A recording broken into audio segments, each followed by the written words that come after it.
Indonesia will use electric vehicles during the G20 summit.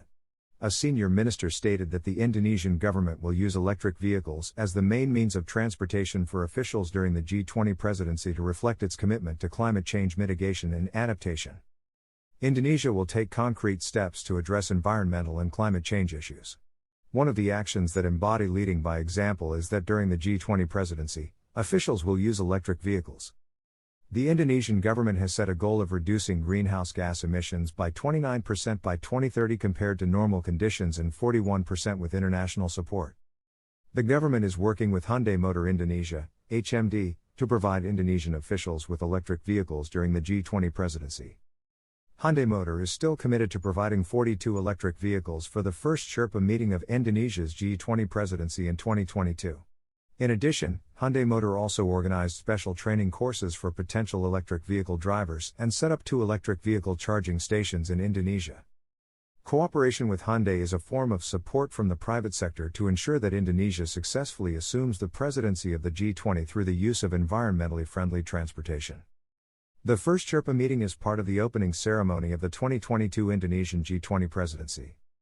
It is expected that as many as 104 delegations from 39 G20 countries, invited countries and international organizations will attend the event in Jakarta. Indonesia's presidency of the G20 summit will also provide an opportunity to demonstrate the success of the government's structural reforms in the areas of trade, investment, and industry. In addition, Hyundai has invested $1.55 billion to develop the first manufacturing center in ASEAN in Deltamas, Bekasi, West Java. With a maximum production capacity of 250,000 vehicles per year, the company will definitely create jobs for thousands of people.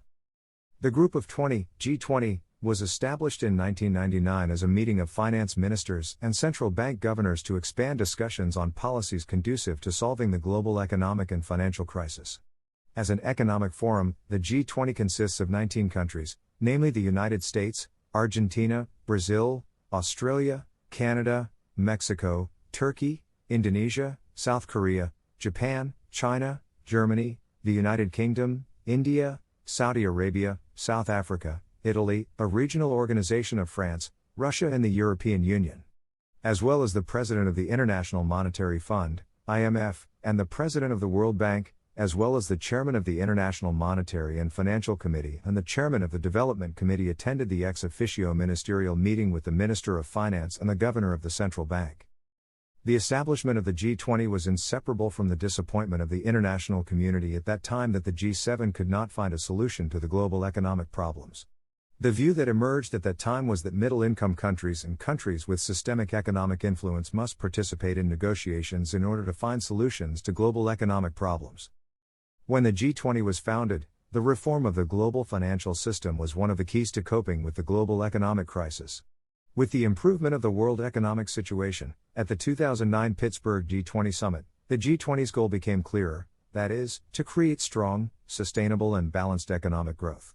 To achieve this goal, the G20 summit held in Cannes, France in 2011 agreed that the G20 has the responsibility to coordinate their respective policies and reach a political agreement that is very important to the challenges of global economic interdependence, coordinating their respective policies and achieving necessary political agreements to meet the challenges of global economic interdependence. As a strategically important World Economic Forum, since it collectively represents approximately 65% of the world's population, 79% of global trade and at least 85% of the world economy, various G20 meetings have proposed dialogues to establish political commitments. Economic leaders respond to challenges affecting global economic growth, including issues such as finance, trade, infrastructure and investment, energy, employment, corruption, development, agriculture, technology, innovation, and the digital economy. In order to discuss these issues, the G20 is divided into 2 channels, the Financial Channel and the Sherpa Channel.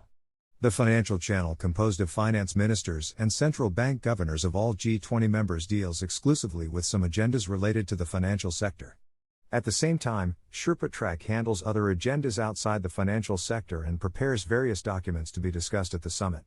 Therefore, Sherpas are usually directly appointed by the government/head of state and are regarded as their representatives at various G20 meetings outside the summit. The G20 does not have a permanent secretariat. In the process and system of the work of the G20, The chairmanship is determined by consensus among member states on the basis of regional rotation and annual changes. Therefore, every year the Troika composed of the previous, current and next chairman conducts intensive communication and coordination every year to ensure the continuity of the G20 agenda. If you enjoyed this article, please either listen to my podcast at www.anchor.fm/Daniel Fearns or listen on Google Podcasts, Breaker, Castbox, Pocket Casts, Radio Public or Stitcher. Or read Nissan Motor Company will spend $17.6 billion on electric vehicles within 5 years. Indonesia G20 electric vehicle.